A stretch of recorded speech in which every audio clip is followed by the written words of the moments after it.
Good morning, everyone. Welcome. It's great to see so many people here. Last count, we were about 135 registered. So that's really terrific. I think it underscores the interest and momentum in the issue of carbon capture. My name is Brad Crabtree. I work for the Great Plains Institute, and I staff what's called the Carbon Capture Coalition, which is a coalition of over 60 energy, industrial, and technology companies, labor unions, environmental, clean energy, and agricultural NGOs that are all working together to support federal policy to advance carbon capture. We're pleased to host this series of briefings with two other partner organizations. Many of you know about the Carbon Utilization Research Council. It's an organization that's dedicated to advancing technology solutions for the responsible use of fossil energy.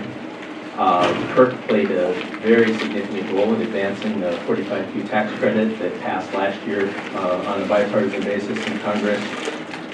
My colleague Shannon and Jessie is here. She just arrived. Hello, Shannon. Good morning. Also, Mike Weiner from CURC is here.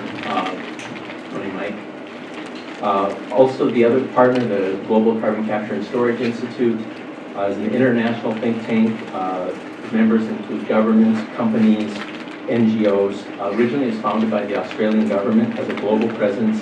GCSI is dedicated to accelerating the deployment of carbon capture as part of a broader strategy of reaching zero carbon emissions by mid-century.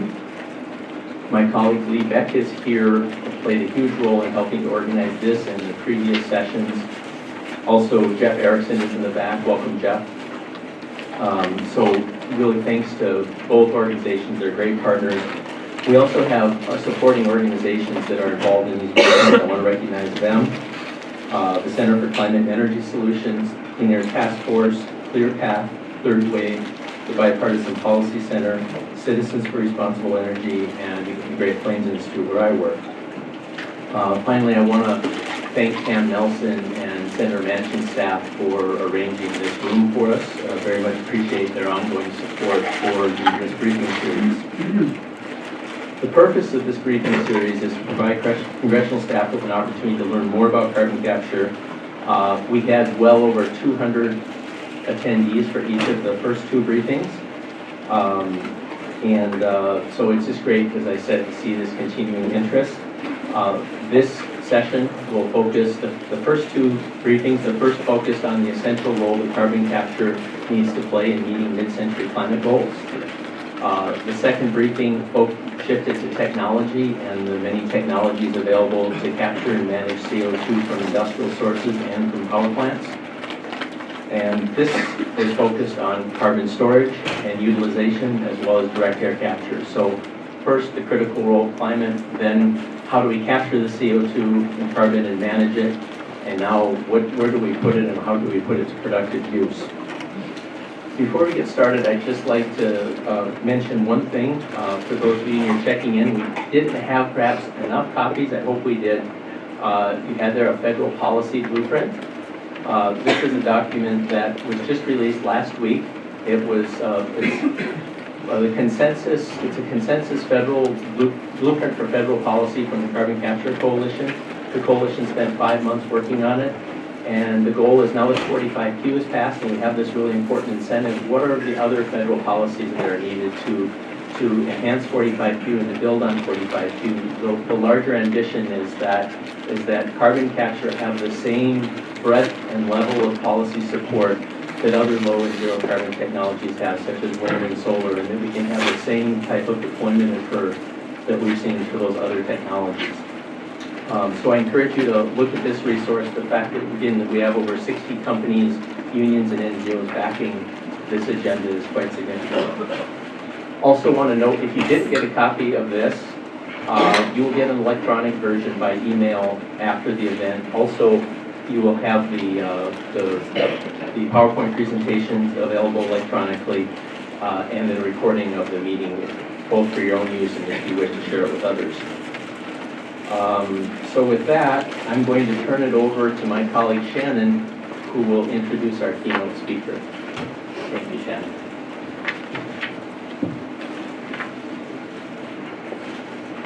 Thanks, Brad, for that great introduction, and I'm very excited to introduce my friend Allyson. Before I do that, I just want to call out my CURC member that's also going to be presenting today, Sallie Greenberg. She's going to talk to you about geologic storage, but this is going to be a fantastic session with Deepika and Allyson and Jessie participating, so thank you for doing that. I want to introduce our keynote speaker, Allyson Anderson. Some of you may know Allyson, and maybe not, but I'm going to just connect a couple of dots for you about Allyson before she comes up. She's right now the Executive Director of the American Geosciences Institute. She is a geologist by training, so she is perfect for this discussion.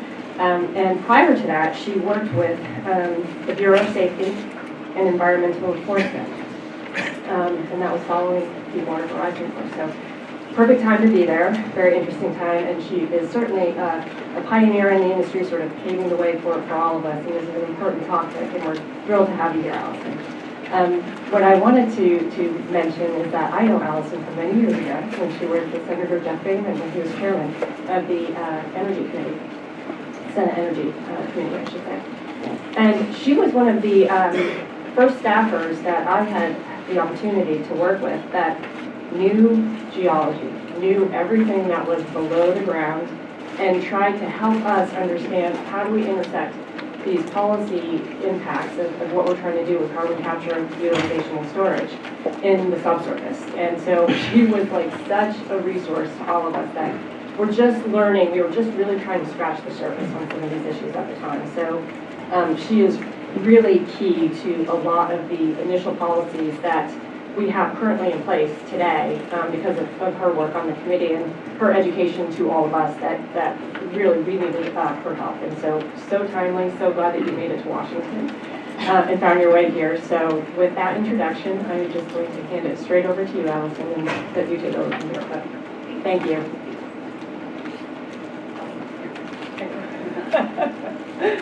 That was like one of the nicest introductions I had in like ever. But Shannon's right. We were together. I started on the Hill in about 2006, and I actually don't like standing behind a podium. So I'm going to try to step out and see if it works. But if not, you guys tell me you can't hear me, and I'm going to walk back.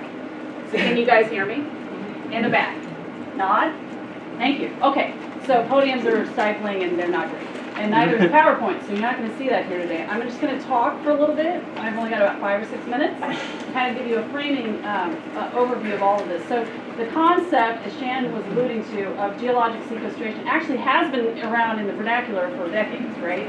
But doing things in the ground is challenging, okay? And so when I used to work up here, people would say, Allyson, what do you do? And I'd say, I'm a geologist. And they'd say, oh, you study genealogy. And I'm like, no, I don't actually know my own ancestry. So when 23andMe came along, I did finally, and I can answer that question. But geology, I would always sum it up as I study the things that go in and out of the ground from a policy perspective. Okay, so I'm going to give a public service announcement. There are many of us on the Hill. We're hidden places, so that we are a resource to you. The Congressional Research Service has geologists on hand. There's actually an American Geosciences Institute fellow currently in Senator Whitehouse's office. He might be in here and I'm not seeing him. He'll remain anonymous if he wants to. He's actually a carbon sequestration expert. So that is a resource for you as well. So the American Geosciences Institute is the reason why I was able to come to the Hill and work on policy like CCS. I'm a petroleum geologist, so I view the subsurface from that lens. And all of what we're doing in the subsurface related to carbon sequestration comes from the oil field up front. Okay, so you're going to hear a lot of that from Sallie, because she's in the back there, and she's delightful. We've worked together for just as long, because we are all in the same sort of class that was figuring this out from a policy perspective. So really, this kind of policy only really came about in 2007 with the Energy Independent Security Act. Okay, so if you need to go back and see what policy is out there, I would encourage you to visit that, and certainly Shannon can point you to it when she visits with you guys later. Okay, so I want to highlight a few things. First of all, we've learned already that geology is not genealogy. That's excellent. So if you learn nothing else, you'll know that we don't study ancestry. But we do study the ancestry of the earth, so think about it that way, okay? Anything that you think about from a policy perspective in terms of what we're going to put in or out of the ground remember, the odds of it staying there for the entire life cycle of the Earth is pretty slim. So the term permanence is very important. So use that term very carefully. So that's a thing that people get wrapped around in the policy setting, is what does permanence mean, okay? Just put that in the back of your head, and if you want to talk to me about it later, we can talk about that. Different policy efforts to make sequestration permanent have often failed because we can't agree to that term, all right? But the Earth is a dynamic system. How many people in here have taken an earth science class in their life? Raise your hand. That's actually amazing. Okay, that's amazing. Did you have it in junior high school? How many people had it in high school? Okay, college. That is even more amazing. Okay, this is actually a much more educated audience than I'm used to. I can go and speak actually at some conferences with a lot of energy experts, and there'll be like one person that raises their hand. So this helps me skip forward, and Sallie's going to really enjoy talking to them because you already have a good background. Okay, so a couple things to consider. The need to do something on CO2 is there. You guys don't need a primer because you guys came to the first session. Okay, so I assume that was covered in sort of perpetuity. But let me remind you of just a couple of things. In the energy sector, which is the major dominant emissions sector for CO2, okay? If you go to the EIA, hopefully you guys use EIA data. It's great. It's pretty reliable. It's kind of the best we've got. It does have its issues, but it's great. 2017, CO2 emissions decreased by 0.9% here in the U.S. It's actually kind of surprising, right? Everybody thinks everything goes up. But that's just related to the energy sector, okay? When you parse out CO2 emissions, and you're thinking about policy, we look at 4 sectors. Do you guys know what the 4 sectors are? Anybody? You got transport, what else? Agriculture. You've got industry, okay? You've got the commercial side, you've got various sectors. So if you're looking at the EIA, what you guys need to know, because this is important for how you set policy, transportation, industrial, residential, and commercial, okay? And when you parse those out, what we always focus on is which sector? Industry, okay? So that's the carbon capture side, all right? All right, the industry side is also the side that works in the subsurface. So as of right now, we basically have projects that are ongoing on a more commercial basis for enhanced oil field recovery. Is that a term you're familiar with? Okay, so I assume, Sally, you're going to talk about that a lot, right? A little bit? Okay, so up front, the issue with something like EOR is we do that in existing oil fields, all right? So if you look at the scale, I could throw out a bunch of numbers right now, but I'd rather you just go to the EIA and look at those yourself, because I might not remember them correctly. So when you look at the scale of how much is emitted in the U.S., there is definitely not a one-for-one volume of existing oil and gas reservoirs in the U.S. that could actually hold all of the CO2 that we produce in the United States, okay? But just remember, some of the CO2 we can use for other uses, and hopefully we'll have someone that talks about that. Okay, great. So I'm going to focus on the other parts of that. So that's a problem. So if we thought we were going to lock up all of the CO2 that we capture in the ground just in oil and gas reservoirs, we're not really able to do that. They're not all suitable, okay? Geology is not a one-size-fits-all, right? So you can remember that going back to your class that you had in college, that you look at one sandstone, you look at another, they look totally different, and someone will interpret them 2 different ways, okay? So we have to be careful about how we're thinking about this from a policy perspective. You can mandate all the EOR that you want, but we're not going to put it all in those places. So where else can we put them? Do you guys have any ideas? Do you guys have any background at all on this? If it's not an oil and gas reservoir, where else can we put it? In a saline formation. Okay, what he is referring to, he's actually kind of a ringer in the front row, so okay, so we'll credit that. But saline reservoirs are ones that are not storing oil and gas. They're a briny aquifer. They're usually pretty deep, and we don't use them for a whole lot of purposes. Why? Because they're kind of dirty and briny and hard to clean up. As it turns out, there's a lot of brine and a lot of saline aquifers, both onshore and offshore, with the continental United States. Okay, so there are places that we can store things. The science behind those 2 things are actually very different in terms of how we look at permanence and whether it moves underground, okay? So I want you to leave at the end of all this knowing it's not one-size-fits-all on policy. So what you do in this area has to be very thoughtful and thinking about a lot of key items that you're going to hear about today, but it's very important. So within the oil and gas sector, since that's where we start with the conversation, there is already existing oil and gas law, okay? And a lot of what we're doing was with the 45Q tax credit, which means you get a certain percentage or a certain cents per dollar. I don't actually remember what it is anymore. I think it's different from when we first worked on it. So, so you get an incentive to store it in the oil and gas field. Why does this work? Okay. So here's the fact you can actually write down. So when we think about recovering oil and gas, I think everybody thinks that you get every last drop out of the ground. We don't. We don't even come close. Do you guys have, anybody in the audience have any idea and want to be brave and guess how much we recover in a first run from a reservoir? A quarter.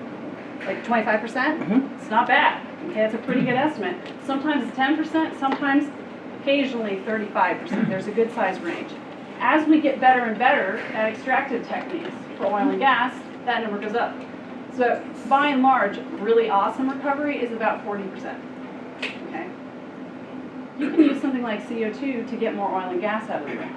Okay? What happens is that when it comes behind in the reservoir, much of it stays behind. And that's why we know it can stay in the reservoir. Think about it. If you have stored oil and gas in a reservoir for literally millions of years, you can also store CO2. Okay? So that's kind of a lot of the background and a primer, and I'm hoping that Sallie's going to get into some of those details. Oh, there, you are covering it nicely. Okay, her is going to be better. She does it every day, all right? So that's some of that background. With saline formations, it's different, okay? And I hope that you can definitely speak to that. All right. So the rules that govern the subsurface, right? It's not one agency. So this I think maybe other people aren't going to talk about. So from a policy perspective, the burden's on you as policymakers and people who represent your bosses as policymakers, is that you think responsibly about how you look at various policies. Do you guys have any idea about how many different agencies govern the subsurface? 16. It's a couple dozen actually. Okay, when it's all said and done, if you look at the Department of the Interior alone, they have about 13 agencies. And of that, depending on where you're going to get a permit and what you're going to do in the grant, you might have to go to 6 or 7 different agencies. You're not done there. You've also then got to go over to the EPA, or if they see primacy to the states, you're going to have to go and work with states. It might not be one office there. So all in all, there's a lot of different policy that exists out there. So another note of caution is, think really closely. You work with the stakeholders that came here to put this briefing on because they're very familiar with the policies that are on the books for regulating this space. Okay? So a couple of quick takeaways and then I'll be done because I know that we're short on time today. Okay? The Earth itself is a whole system, just like regulatory policy. All right? If you tweak one part of the system, you're going to have unintended consequences in another part of the system. Okay? So right now, the urgency behind mitigating climate changes, okay, it's not even just in the CO2 space. People confuse the concept of climate change with weather, okay? I have for you guys outside, you can pick it up, is a document that I find very, very useful. My organization has 52 other professional organizations in its realm. We represent about 250,000 professional earth and space scientists, okay? In here, you're gonna see a lot of different policy things that actually all get back to carbon sequestration, kind of overtly. But one piece in here is a section on climate change. And so I want to read something here. The Earth's climate is long-term seasonal averages of weather. Okay, it's not day-to-day weather. So just keep that in mind. So right now, as we look at the bigger climate system, if we tweak one part of it by changing emissions in one area, you may have an unintended consequence in another. That doesn't mean we shouldn't do it. But it just means before we think about injecting, say, aerosols into the environment to change the reflectivity and the temperature of the Earth, right? We ought to think about how that's going to impact something else. I will give you an example. What we study holistically as geologists is not all underground, okay? So how you move things in the underground impacts other parts of the underground just like above ground, okay? So in terms of local climate, everybody knows we had a big drought that happened in the West, right? That's familiar? Please nod so you wake up. Yes, okay. All right, you got like an hour to go here. So hang tight. So when you have drought, vegetation dries up, and then it leaves the Earth's surface vulnerable, okay? What happens then? Maybe you have a different rain system that happens, and all of a sudden you're flooded. What happens when you flood a dry area? Any guesses? Landslides, okay? So now you've got landslides, wildfires, okay, because you've reduced the vegetation, and that creates a second and third order system. Similar things happen in the ground, okay?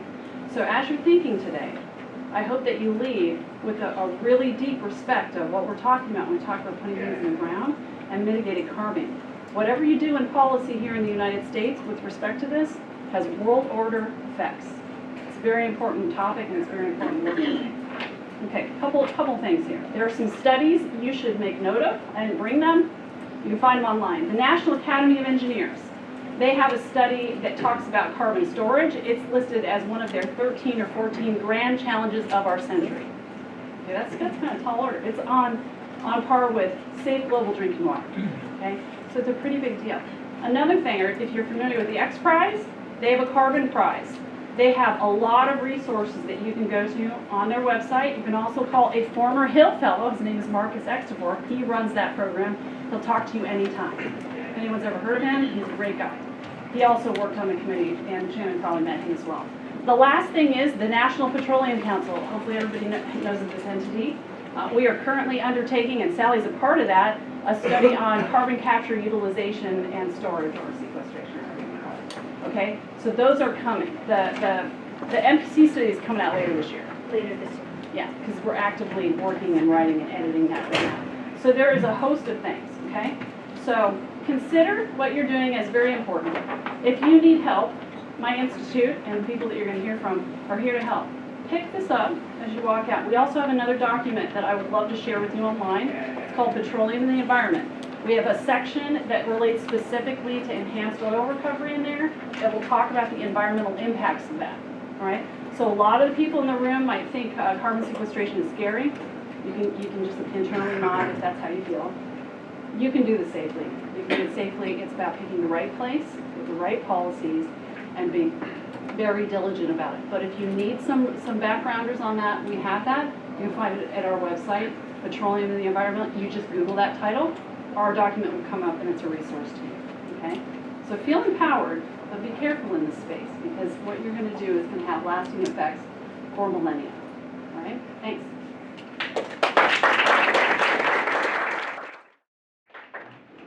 Thank you, Allyson.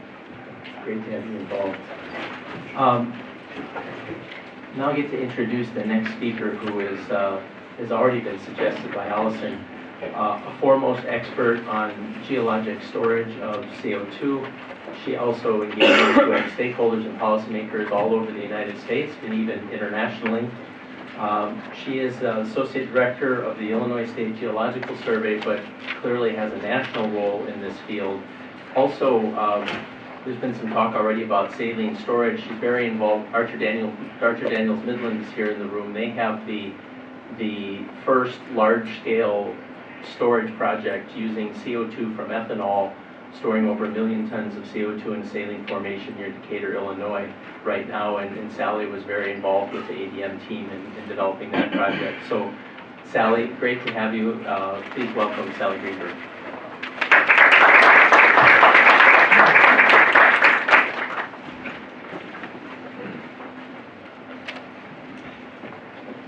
Thank you, Brad. Thank you, Shannon. Thank you, Allyson, for the wonderful introduction. It's really a pleasure to be here with all of you and to have an opportunity to talk a little bit of geology, which is what I've been asked to do. I'll try to keep it light and friendly, but it's always a challenge when you ask a geologist to talk about something that they love because they can't stop talking about it. So. I tried to make it as palatable as possible. As Brad mentioned, I'm the Associate Director of Energy and Minerals at the Illinois State Geological Survey. He gave me a bit of a promotion, so I'm not actually the Associate Director of the Geological Survey. But I have been working in the space of carbon capture and storage for 15 years when I first met Allyson and Shannon and many of you others in the room. And lead a deep saline storage project in Decatur, Illinois, in conjunction with ADM, which has led to, from first of a demonstration project funded by the Department of Energy to a commercial project, which is led by ADM. So what I'm here to talk to you about today is the carbon storage piece of carbon capture. So we talk about carbon capture, but I want you to remember that a portion of that system happens underground, like Allyson mentioned.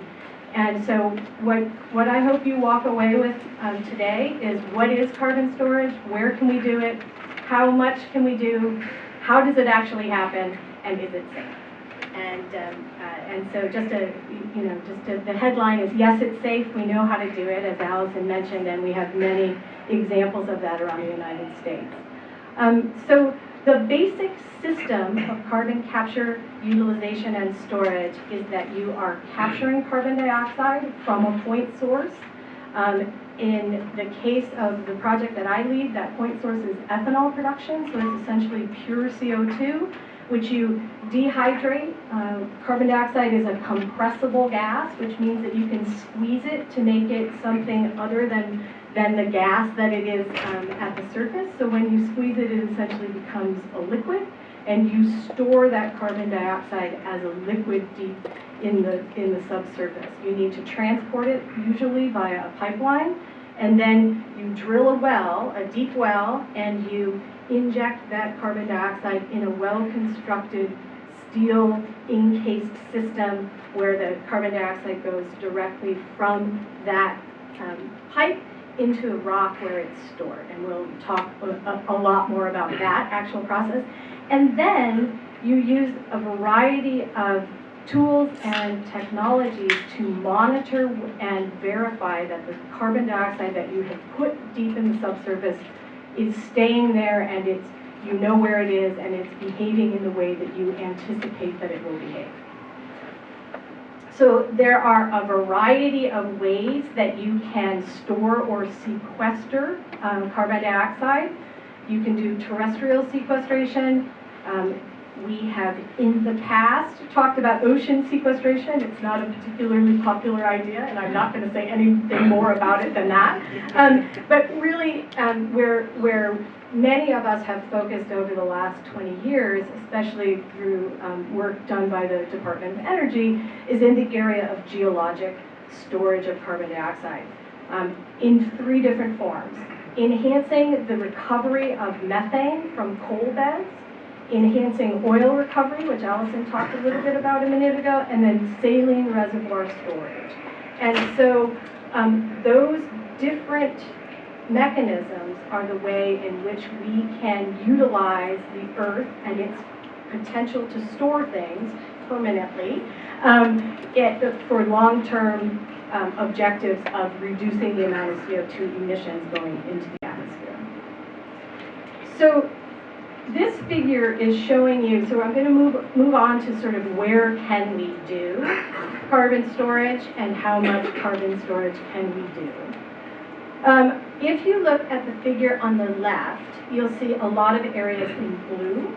This data comes from the Regional Carbon Sequestration Partnerships. They have a national atlas, which is an excellent resource available online. Those are what are considered to be saline reservoirs, or areas, sedimentary basins, where you have the potential to do large volume storage of carbon dioxide. By contrast, and Allyson mentioned this when she was talking about enhanced oil recovery and how what the capacity of oil fields is to hold CO2, is the areas shown in red on the figure in the middle. So you can see volumetrically, we have the potential to store a significant more amount of carbon dioxide in saline reservoirs associated with sedimentary basins that are not necessarily associated with the production of oil and gas. There are numbers on this slide. Deepika is going to talk about numbers from the International Energy Agency in her presentation. I don't want you to get overly focused on what those numbers are. There's still a lot of work happening in this space about what is our storage capacity, how much can we store, and what models are we using to determine that. But what I do want you to take away from this slide is that when you look at the potential for storage in saline reservoirs, it is on the order of thousands of billions of tons. gigatons worth of storage of CO2. So the basic principles of geologic storage are that you have the earth, which is comprised of rock layers and soil layers, which are relatively solid from the surface to the place where rock is not solid. And the earth stores water, fresh water, salty water, oil, natural gas, in spaces in rocks. And what carbon storage is doing is using that same trapping mechanism, or permanence, if you will, to store carbon dioxide in the place where the earth is already storing things. And what we have is porous rocks, like a sandstone, that act as a sink or as a place where you put something. And then you have impermeable or dense rocks that act as a barrier or a lid to keep that carbon dioxide from migrating upwards. That's important because carbon dioxide in a dense liquid phase is less dense than water. So it could migrate upward, and you have put a lot of time and energy into keeping it stored in the place where you put it. So you want to make sure that it stays there. So having that impermeable layer as a barrier to upward migration is a significant component of carbon storage. These other figures are here I use the word sedimentary basin, just to give you an example of what that looks like. So this is the Illinois basin. It underlies Illinois, Indiana, and Kentucky, the entire three-state area. It has an aerial extent, if you looked at a map, of about 60,000 square miles. So you're talking about a significant amount of storage capacity. And that pink or the yellow layer at the bottom is really where we have been storing carbon dioxide. So here are the key geologic concepts that I want you to walk away with. This is the most sciencey we're going to get in this presentation, except I do have some pictures of rocks.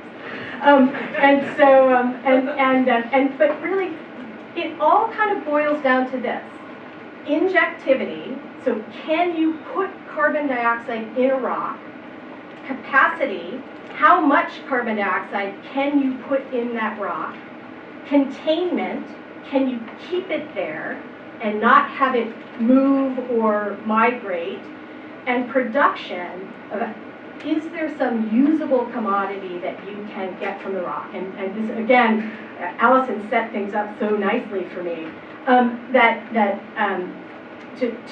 talking about the oil and gas environment. So the other concepts on here have to do with, they're the underlying components of all of the four of these things: injectivity, capacity, containment, and production. So one is porosity.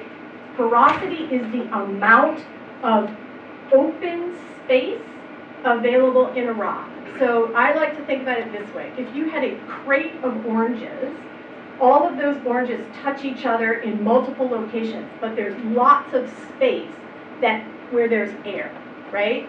So deep in the subsurface, that space is called pore space, and it's filled with water. In the case of a saline reservoir, it's filled with super, super salty water on the order of, 3 times, 6 times, 10 times saltier than the ocean. That's the kind of density of mineral that we're talking about in that water. So how much pore space is porosity, and then permeability is how interconnected is that pore space. So in other words, can something move through the pore space? Because Swiss cheese has a high degree of porosity, but you can't move anything through Swiss cheese, right? Whereas a sponge has a high degree of porosity and permeability because water can move through those spaces because they're connected to each other. Then the other set, and I'm going to change this slide to permanence because I like that phrase, is trapping. So the earth traps things. It traps oil and gas structurally by changes in the way that the rock, maybe the rock bends and there's a trap, or there's a fault and something gets trapped. And then there is what we call residual trapping, and that's this picture here. And that is that when you put carbon dioxide into those pore spaces where the liquid CO2 dissolves into the brine and it moves, some of that CO2 stays behind, connected to the pore spaces, connected to the rocks. And over the long term, thousands of years, tens of thousands of years, that carbon dioxide turns into mineral in the subsurface. So it adds coating, it adds cement to the rock formation. So what does that look like? So here's some pictures of core samples from the Illinois Basin Decatur project at ADM's facility in Decatur. These are different sandstones. The picture in the middle is what's called a photomicrograph. So that's a picture of a very thin slice of a piece of rock magnified many, many times so that you can see the individual grains of sand. All of that blue space that you see is pore space. So that's available for the storage of water and carbon dioxide. And then the black and white photograph is an even more magnified example of what that pore space looks like, where you can see mineral has been dissolved away, and that's what creates the pore space. That's only there because of the cool factor, because I knew Allyson was going to be here. I should have brought some rocks. Yeah, I was actually going to bring rocks, but I was worried about coming through security because they don't like rocks that look like C4. So it's kind of a, so, and then by contrast, the seal, or the rock that is usually a shale or something of that density, that is the cap rock, or the confining layer, is much, much denser. It's made of pieces of clay that accumulate like muck at the bottom of a pond that turns into rock. And you can see in the scanning electron micrograph in the middle that there's zero pore space. So what it does is, if you have CO2 stored here, then that impermeable rock acts as I have said several times now, as an upward barrier, a migration barrier. I only have a couple more slides, so now I want to move to safety and what we do once we have CO2 stored in the ground. This is a whole laundry list of different types of monitoring technology. We monitor the atmosphere, we monitor the soil, we monitor the groundwater in the shallow locations, 50 feet beneath the ground where maybe you have a well, or 400 feet, all the way down to 6,800 feet where we have CO2 stored in Decatur, for example.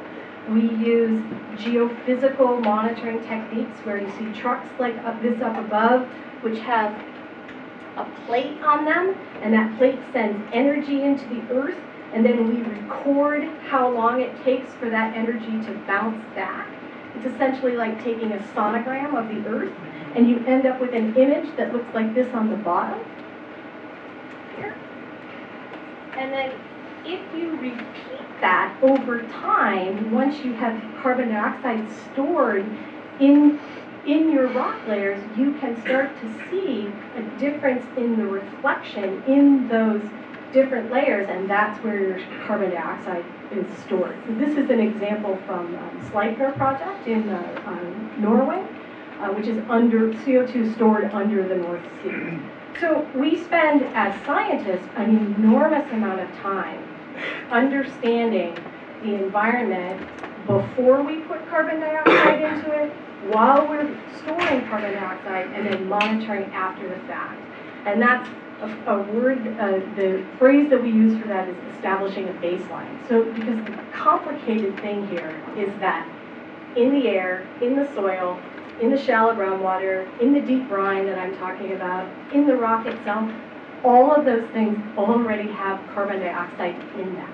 So you have to know what your carbon dioxide is that you're storing and how it's different. So you have to understand the system, the natural variation in your system, so to understand whether or not you have an anomalous result as a function of your stored carbon dioxide.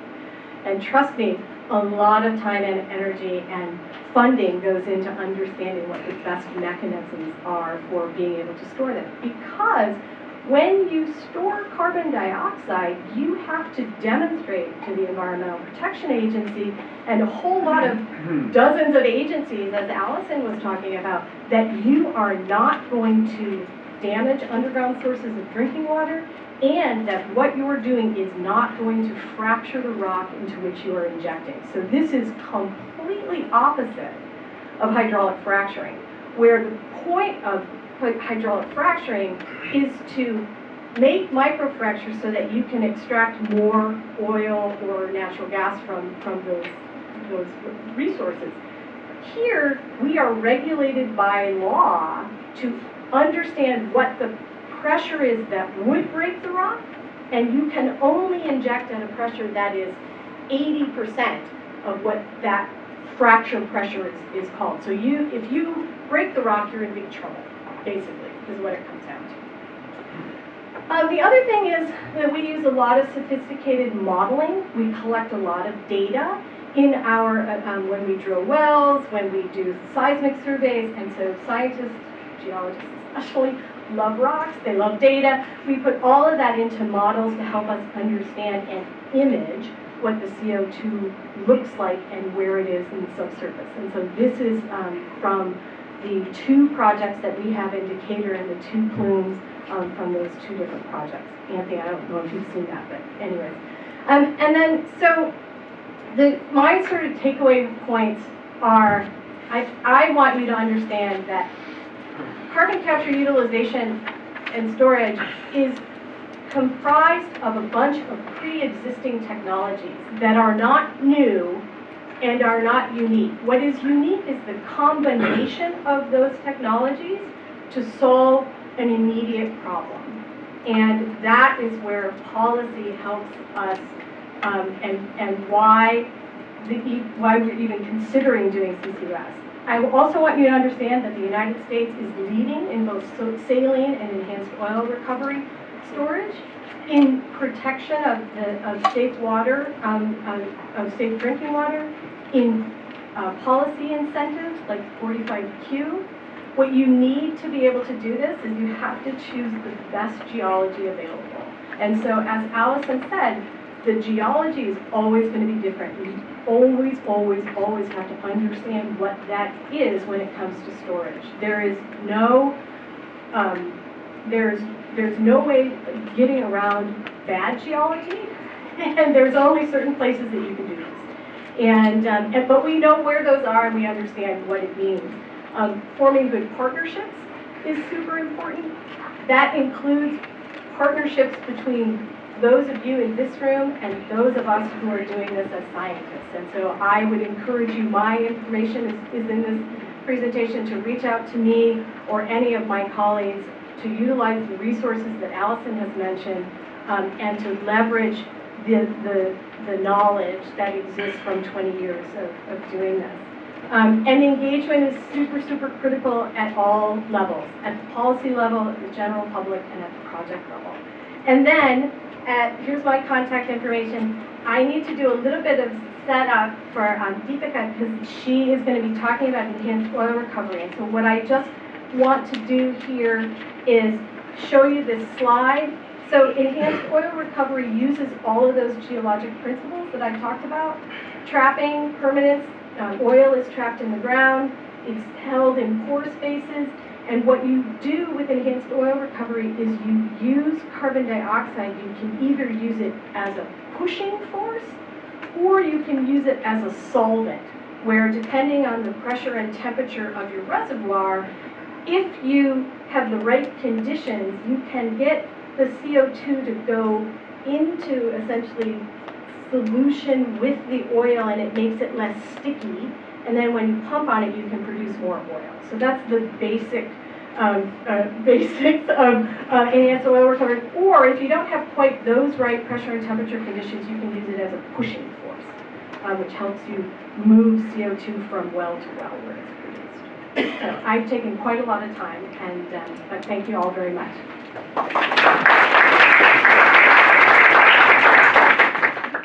Thank you, Sallie. So as Sallie just said, we're shifting gears now to enhanced oil recovery, but one thing before I introduce Deepika, I just want to emphasize, because this is often a big misunderstanding. The 45Q tax credit is not an incentive for enhanced oil recovery. It is an incentive for geologic storage of CO2. You've heard about the pathway of storing CO2 in saline formation. Another pathway for which you can claim the credit is to store that CO2 through the process of enhanced oil recovery. And so Deepika is going to talk about that process and the net carbon reduction benefits that come from that. So Deepika is with the Clean Air Task Force. She is deeply involved in all aspects of policy development and modeling around carbon capture, utilization, and storage. She's at the federal level. She's also very active in the state of California and been involved in the recent rulemaking where California is integrating carbon capture and storage into their state climate policy. So we're very lucky to have Deepika here, and I'll turn it over to you, Deepika. Thank you. Good afternoon, everybody. Thank you for being here and giving me the opportunity to talk about enhanced oil recovery. I'm going to repeat, as Allyson said, as Sallie said a million times, so which is actually a good thing in my presentation. So please bear with me. I'll start with, as Sallie said, enhanced oil recovery is one of the mechanisms through which CO2 can be geologically trapped. So I know that she mentioned that you can use CO2 at supercritical pressures to push oil out that is hard to get in the first time. As Allyson mentioned, you only get 10% in the first go. You do a second go with steam, and then you do a third go with CO2 at supercritical pressures. You can push oil out, and in that process, the CO2 gets trapped in those pores. So not all of the CO2 is sort of dissolves into oil to make it less viscous. So maybe some CO2 does, but when it is produced from the production well, it comes. There's a separation process through which CO2 is separated and then sent back down in the closed loop process. So once CO2 has been injected for enhanced oil recovery purposes, it is trapped in that whole process because even though some comes back out, it's put back in right away. So that's a trapping mechanism. And today my presentation is going to focus on, I'm going to try and paint a picture of the role for enhanced oil recovery in addressing climate change and the importance of it. So you'll take away where it fits in the whole solution. I have to start with the IPCC. The 1.5 degree report was released last year. All of the scenarios that they run that would enable us to limit temperature rise to under 1.5 degree scenario, 1.5 degrees Celsius, require us to reach zero emissions by the middle of the century. So around 2060 or 2070, that's like the latest by when we need to hit zero emissions, and beyond that we need to go to negative emissions. They highlighted 4 scenarios in the report. 3 of those 4 scenarios use, among many solutions, CCUS, and CCUS provides a large share of the service in helping us get to that zero emissions and then further down negative emissions.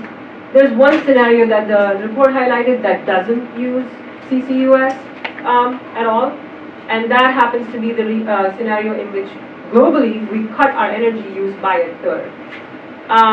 Just perspective on that. That seems to be a slightly risky bet to not have a technology that could store close to 1 trillion tons of CO2 cumulatively to address climate change. To not have a technology, to not invest in that technology today is a risky bet, because that would mean that we would have to cut our energy use by a third, which is probably not easy. So in terms of the role for enhanced oil recovery in that picture, in terms of use of CCUS in meeting the climate targets, the need is, between the 3 scenarios that do use CCUS, we see a range of 350 billion metric tons being stored to 1.2 trillion metric tons being stored cumulatively across the world. Capacity, Sallie already mentioned this. We have a whole bunch of capacity to store that CO2. We have 10 trillion tons in saline formations, and slightly less, relatively speaking, in enhanced oil recovery storage, which is 140 billion tons of CO2 globally. while EOR looks to be a smaller number relative to saline sequestration, it has a very important role to play. And that important role comes from the fact that it provides an economic driver. Today, 45Q was mentioned. 45Q provides $50 a ton for saline sequestration and $35 a ton, a metric ton, for utilization. And one of the forms of utilization is enhanced oil recovery. Although $35 looks a little less than 50, the truth is that there is an additional revenue that can be earned by capturers if they choose to store their CO2 through enhanced oil recovery. And the reason for that is because the enhanced oil recovery industry would pay to take that CO2 because it is of economic value to them, because they can produce oil through it. So the difference between $35 and $50 of a federal tax credit is made up, or sometimes more than made up, by the value that the oil industry would place on that CO2. So whoever is doing carbon capture and then storing CO2 through enhanced oil recovery would one get the benefit of the $35 a ton tax credit plus the revenue. And in several situations, that total happens to be more economical than doing saline sequestration. So we're going to see that additional economic opportunity will drive CCUS in the near future. I don't want to spend a lot of time on this slide. Sallie mentioned this, Allyson mentioned this. It's just a graphical representation of the three things. There's nature, that is geology. There's the 15 agencies with regulations in the gray box, and industry experience. And the thing I want to say about industry experience is that since CO2 is purchased and it has value, the industry best practices would ensure that it wouldn't leak, or you wouldn't fracture the rock and let the CO2 go because it's of value, or you would now lose your permit to actually store. So the industry best practices would also play a role in ensuring the permanence of CO2 underground. Another thing that I want to talk about EOR is that it's not just, you're not just storing CO2 underground and then making oil that also produces more CO2 in the end. So it's not sort of a lost cause from a climate perspective. Enhanced oil recovery actually reduces emissions, even though there might be emissions attached to the process. And this is a graphical representation of the most comprehensive study done on life cycle emissions from enhanced oil recovery, which was done by the International Energy Agency in 2015. There's a link that I've provided there, so if you look at these slides, you can look at the report directly. But this is just a summary of it. And I wish I could move, if I'm loud enough, I just want to use my hands here. This is a decrease, light green is a decrease, which means it's the injection. So let's say we start with a ton of CO2 that is injected into an oil field to do enhanced oil recovery. You probably don't, that's not all of the emissions reduction, because you have to account for some emissions increases in the life cycle of that process. Relative to traditional oil production, enhanced oil recovery has additional processes that involve recycling of CO2. So there is some energy use that is associated with it that is relatively more than what is used in a traditional oil production. So you need to account for emissions from that energy use, so you add back some. When you produce oil through EOR and it hits the market, it's not all of it is new oil production, or not all of it is new oil consumption. Some of it is new, some of it is not. The IEA finds that about it's like an 80-20 split, about 84% of all oil that is produced by EOR displaces existing supply. And so the remaining, which is 16%, becomes additional consumption because you're increasing supply, so the price goes down, so the demand goes up. So more people are driving farther away and maybe taking more vacations, so we have more emissions. So this is emissions from the oil that we didn't displace, and this is emissions from the oil that is additionally consumed. When you add all of this up, that kind of reduces the effect on a net basis of that 1 ton that is injected, and so you land up with a net of 0.63 tons. And if you look at it on a percentage basis, for whatever amount you put underground through enhanced oil recovery, 63% of that volume can be considered net reduction. Now this is sort of like the middle scenario that the IEA highlights. There are variations you need to consider, things like displacement.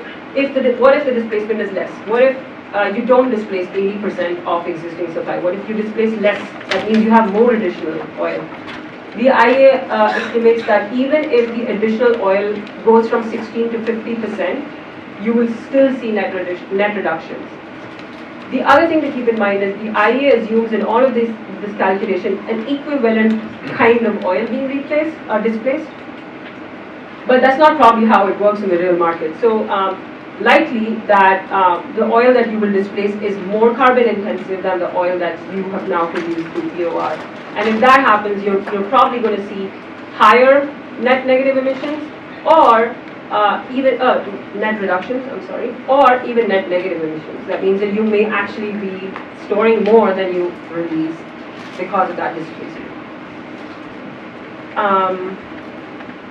The other thing I want to talk about EOR is that it acts as a stepping stone towards wide-scale saline sequestration. We already know, Allyson mentioned and Sallie mentioned this, that there is less EOR available than there is storage capacity for saline formations. But to get to that point where we do wide-scale saline sequestration, EOR will play a really important role because of that economic driver that I just mentioned. So it's a matter of, EOR, because of that additional revenue that it can provide, an additional economic opportunity that it can provide, will likely drive more CCS projects, meaning that we will deploy and learn from doing, and maybe it will result in cost reductions for capture technology, for transportation, and for storage. And the other thing and that will make saline sequestration more affordable.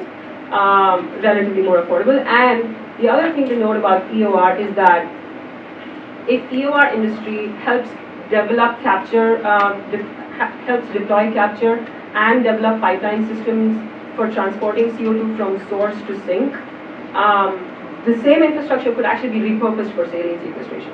And I have like a diagram to show you what that looks like. Those are the sandstone and shale layers that Sallie mentioned. So the brown is all the sandstone that holds, water in the top layer. Then there's the yellow, which is the oil. Then the white, which is the CO2, which is going into saline formations. You can see how they're like stacked up.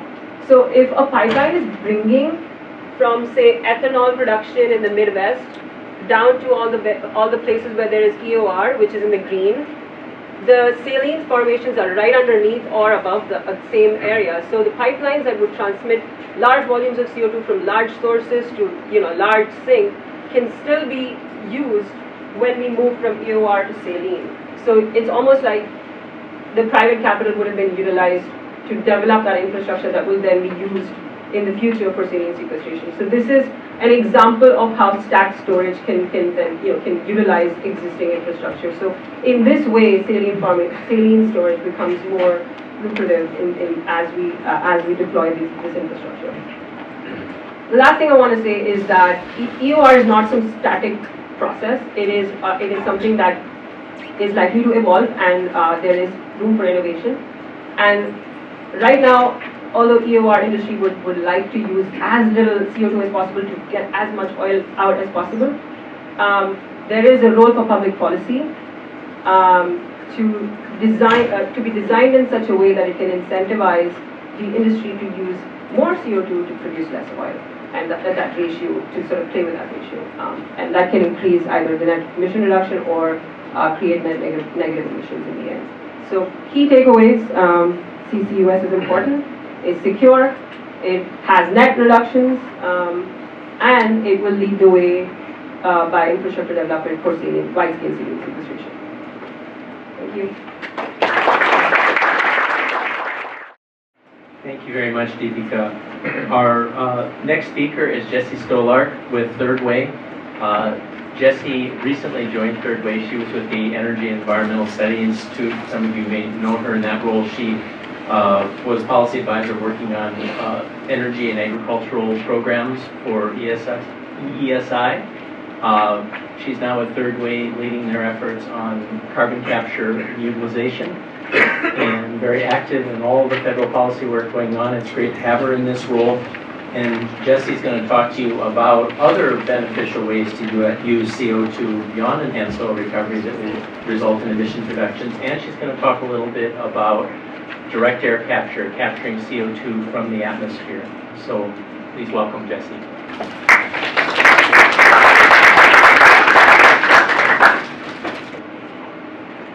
Thanks, Brad, and thank you all for being here on this beautiful day during recess.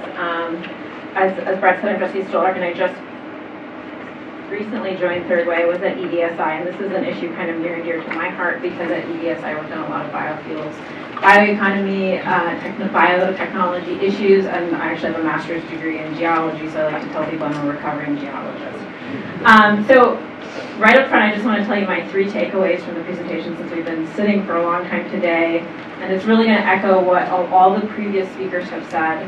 You know, these technologies are going to be necessary for climate change. They exist already. They are not a fantasy, but they are going to need additional policy support if we're going to see them at the scope and the scale that's required for climate change.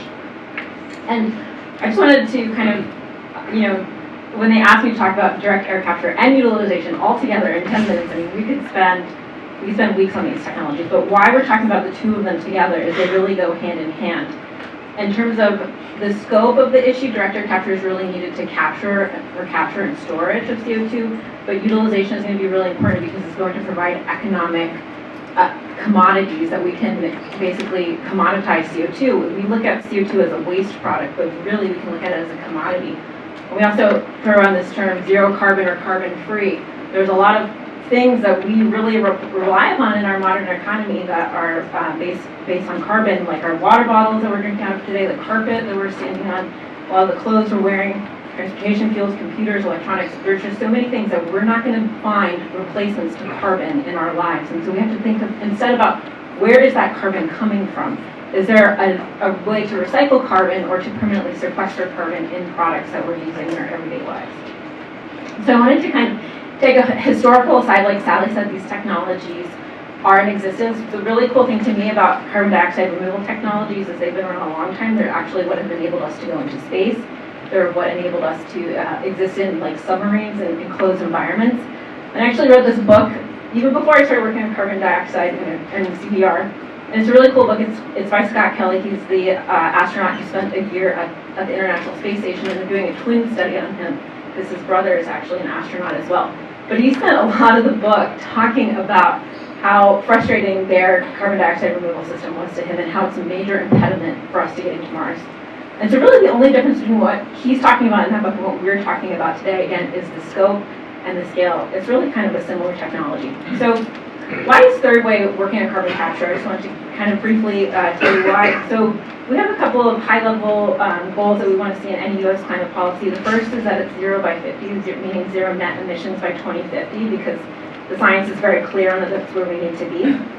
The second is that any policy is innovation forward, and we feel that we really need to ramp up very quickly both the scope and the scale of innovation funding, both at the federal level and in private industry. And then the third is that it's technology inclusive. I think, as others have mentioned today, you know, we're not going to get there with just zero emissions technologies. We need to utilize all of the technologies on the table. We can't take anything off the table. I think, you know, we can debate what the role of renewable technologies are, but I think we're really handicapping ourselves if we take anything off the table.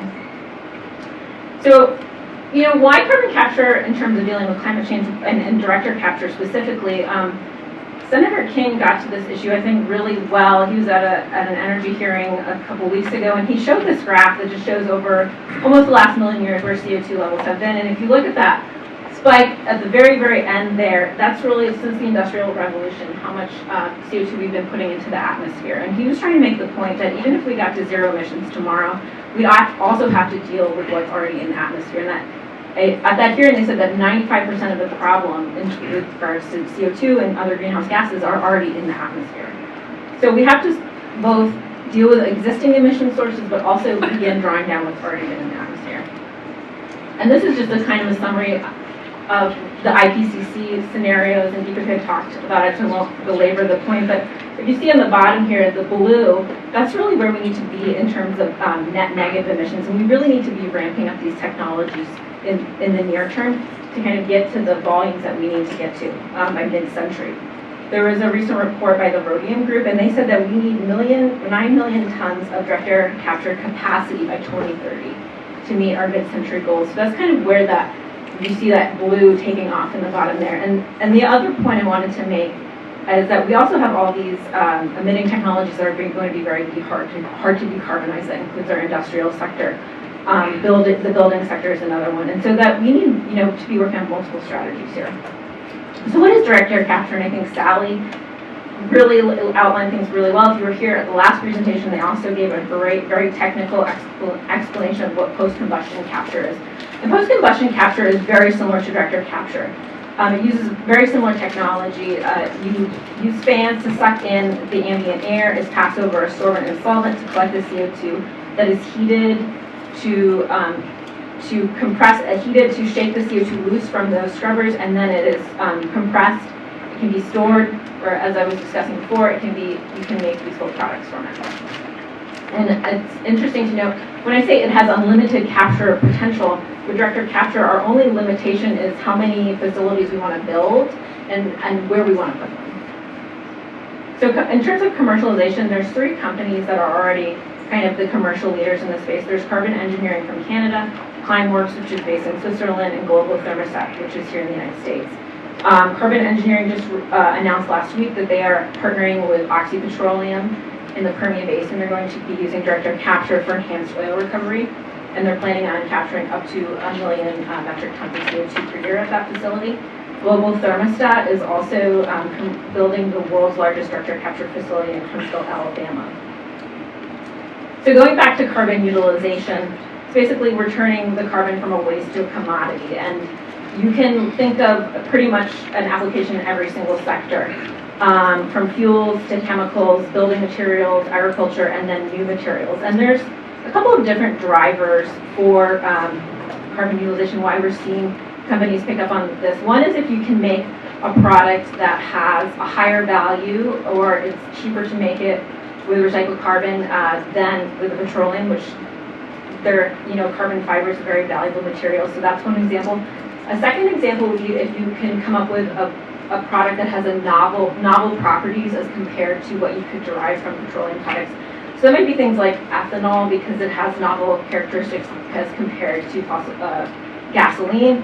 And then a third driver, and that's pretty much the major driver right now, is policy, whether it's the California Low Carbon Fuel Standard, or California also has a Buy Clean standard, which is hopefully going to incentivize the use of things like building materials that have lower embodied CO2 in them. And so that you're kind of seeing those are the sort of the early market pull.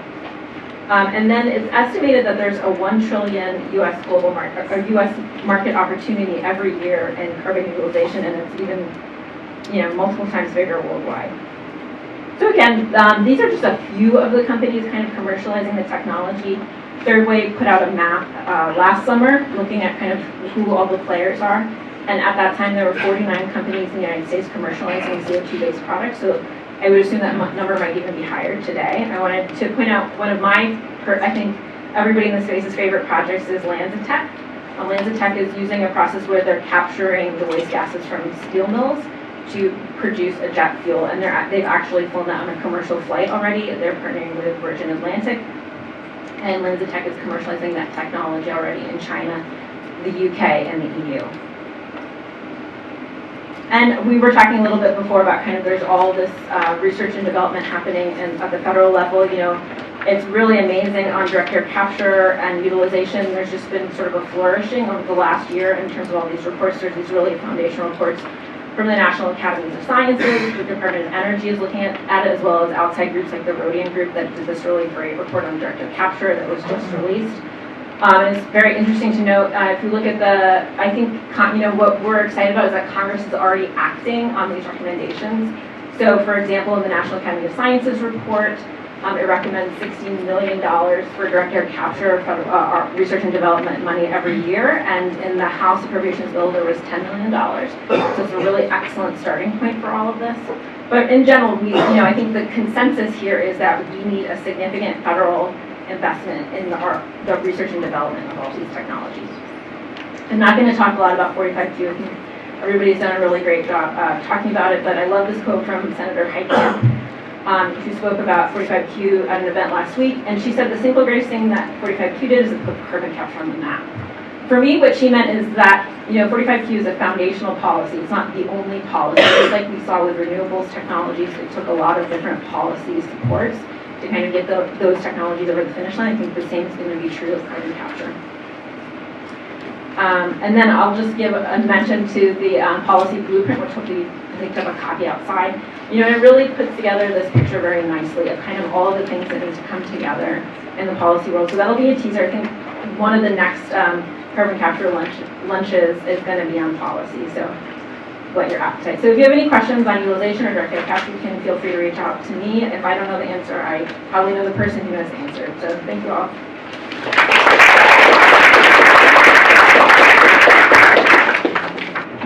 Thank you, Jessie. Thanks to everyone for great presentations. We are at the end of our scheduled time. I imagine that some of you need to leave, so what I would suggest is those who need to leave, feel free to do so.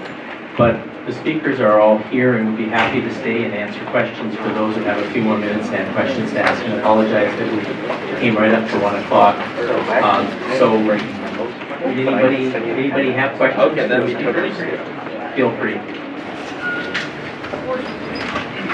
Again, I just want to thank everybody for coming. It's definitely.